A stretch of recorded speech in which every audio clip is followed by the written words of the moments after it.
Paglakad ko sa isang ganito, may bata na hinawakan ng pantalon ko, hindi ako inihila niya ako. Sabi ko, anong anak, bakit? Sabi siya, umiiyak siya, sabi niya, Mayor, putuli naman itong paa ko bukas, pero pag nabuhay ako, bigyan mo ako ng paa. Alam mo, dumiretso ako doon sa washroom, beta. Umiyak talaga ako, pero hindi ko pinahalata. Halata lang nakapula ang mata ko.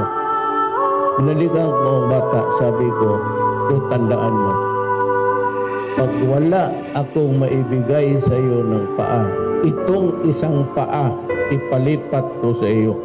Yan ang tandaan mo. Pre, pag napunta ako doon sa inyo, ikaw mag-alaga sa akin, ha? Magpagaling ka. Sir, salamat po talaga, sir. Huwag po kayo magbabago. Itlog. Ang importante yung ginakubiran mo ang hindi matanggal. Pag yan ang tinanggal, putang ina.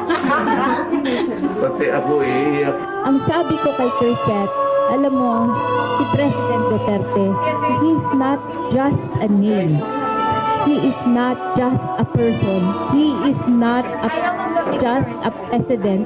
He is a symbol of how we should love our country.